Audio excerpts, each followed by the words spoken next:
Live. News 8's Good Morning Connecticut starts now. Mayhem in Massachusetts. A man going on a stabbing rampage at a mall south of Boston. People there running for their lives. Witnesses describing the chaotic scene like something straight out of a horror movie. A lot going on this Wednesday morning, that's Absolutely. for sure. Good morning, everyone. Glad you're with us. It's now 6 o'clock. Thanks for waking up with us. I'm Laura Hutchinson. Good morning, Laura. Good morning, everybody. I'm Keith Kuntz. Well, you've made it halfway through the work week, and it looks like it's going to be a wonderful Wednesday outside, one of the top 10. Let's get it right over to our chief meteorologist, Gil Simmons. Gil. I'm expecting more nice people to converse with me today. I was at the dealership in Wallingford at the GMC dealership. Everyone was in a good mood. More of that coming up today because of this forecast, sunshine and 70s. It is a little bit cold out there, though, once you get started and get outside right now. Meriden down to 40. It's a jacket kind of reading in Danbury at 35. New Haven 44. Same number in Durham, 44 Guilford. Some 30s here, East Lyme up to Lisbon, even Stonington at 42 degrees. Now, those temps may drop another degree or two, but then they're going to rise really fast. 41 and sunny in Waterbury. Hey, right through 9 o'clock, we're going to go from 30s and 40s to 50s and near 70 by noon. We'll break it down further with our hour-by-hour forecast coming up, Teresa. All right, looks like a great day, and I could match that here in the traffic department, Gil. Yeah, right now we're in that window of opportunity where you really want to leave the house. You'll notice all of the overnight construction is cleared. That one accident we had in Middletown is also wrapped up, so you can get from Putnam to Greenwich without any issues. The map is indicating a lovely ride, and so are our cameras. The sun is starting to come up, so keep the shades handy. Maybe a little bit of sun glare in Danbury, also in New Haven as you travel up 91 into the Meriden-Wallingford area. Fairfield County is fine if that is your destination, leaving the shoreline, moving towards Stamford here at exit 10. And Waterbury, you'll have midday construction, but at the moment we are looking terrific.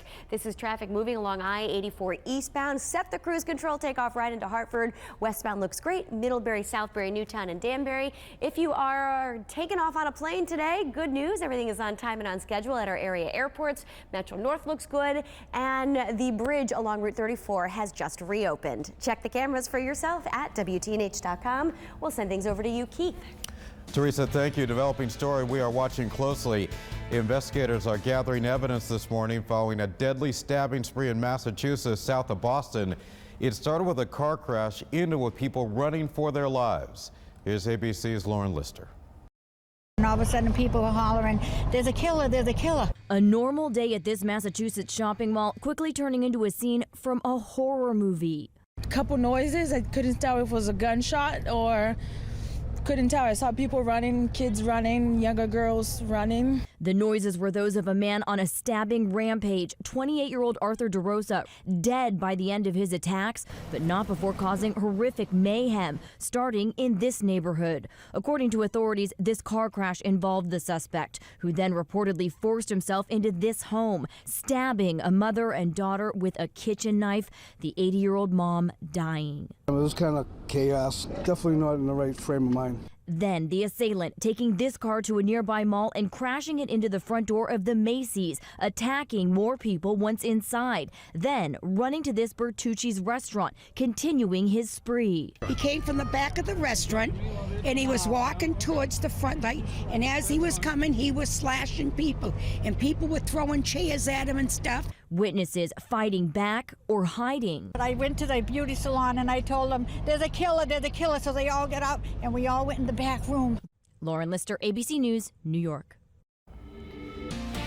6:04 now. Here's what's happening today. A man from East Hartford arrested for leading police on a chase after allegedly stealing women's panties from a store is expected to enter a plea in court. According to the Hartford Courant, police arrested 61-year-old Paul Lewis in April. They say he stole 62 pairs worth nearly $1,000 from the Victoria's Secret store in Manchester. Officers captured him after a car chase ended in Hartford.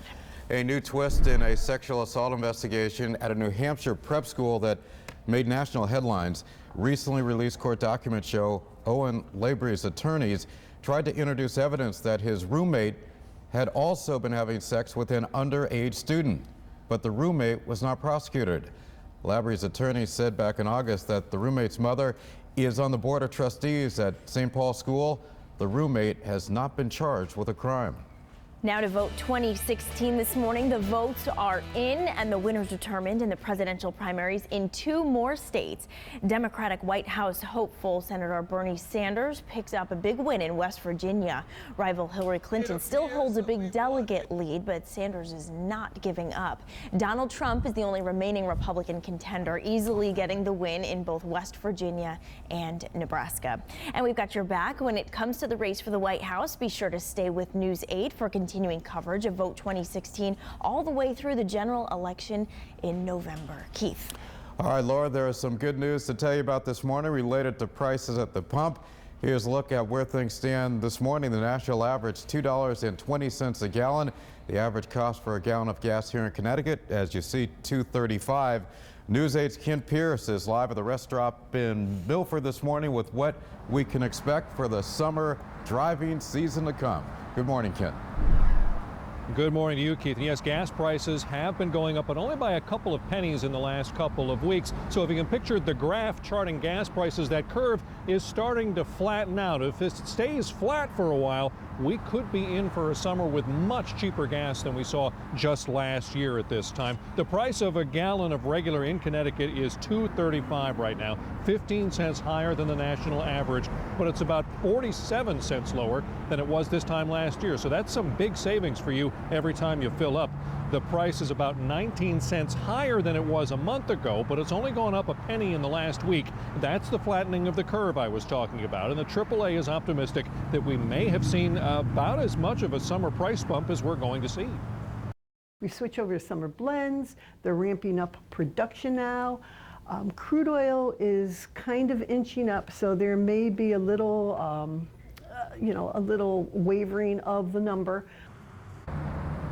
But not too much wavering, she hopes. Switching to the summer blend lowers production, which bumps up prices, and the summer blend is more expensive to produce, which also raises the price. But if all that is done now, it comes down to just the price of crude and demand affecting prices. Now, demand could go up because with gas so cheap, we all might be driving a lot more this summer, so that could drive up prices. A lot more people driving also means there's going to be a lot more cars in front of you as you get away on your summer vacation this year. We're live along I-95 in Milford. I'm Kent Pierce. Back to you. Okay, Kent, this will be a good day to do some driving. Yeah, he's talking about summer vacation starting to feel a little more seasonal. Yep, we're finally getting there. Today is a great day if you have the opportunity to take some time off. Really, today and tomorrow, just stellar weather days. I want to show you that if you are heading south, it's a different story through Philly and parts of New Jersey. That's how close the unsettled weather will be to us today. But we're going to be in the sunny side with high pressure coming down from Canada and keeping our weather dry. Even if you're going down into New York City, no threat of rain down there. And this is a great outdoor activity day for kids. As Teresa mentioned earlier, maybe on a field day trip today, absolutely stunning. And we don't want to forget about those kids that are involved in after-school sporting activities. With the fields drying out now, it is going to be perfect. Another great day tomorrow. Maybe an indoor recess opportunity on Friday, Teresa, with a little bit of rain in the forecast. We'll chat about that next time around. All right, sounds good to me, Gil. We'll be prepared. And good morning, everyone. I have a hunch you're going to enjoy the ride to work this morning. If you're getting an early start here at 6:08, enjoy yourself. You can get from one corner of the state without any issues here. No obstacles, lots of green speed data. We had one and only one accident this morning that was over in Middletown, pretty minor in nature, and it is wrapped up. And we're not seeing any delays down I-95 in Fairfield County, so we're looking good. We're going to buckle up and take a ride from Guilford, traveling through Branford, right over the Pearl Harbor Memorial Bridge into New Haven as you approach the downtown area. That's a 12-minute drive. That's pretty typical, so good time to do that as well. And here are our live cameras showing a gorgeous ride. The only thing that might slow you down is sun glare. If you're traveling up 91 northbound, keep the shades handy. Same thing in Danbury and New London over the Gold Star, but there are no reported accidents or delays. Guys, we'll send things back to you. Okay, thank you. The largest collection of British art outside the United Kingdom reopens today, and it's right here in New Haven. Ahead, we'll take you inside the renovated Yale Center for British Art. Want to say good morning to all our friends in Derby, Durham, and Griswold right now. Hello to everybody in the Middletown area. You're on live. It is 6:09, and you're watching Good Morning Connecticut. Don't go away.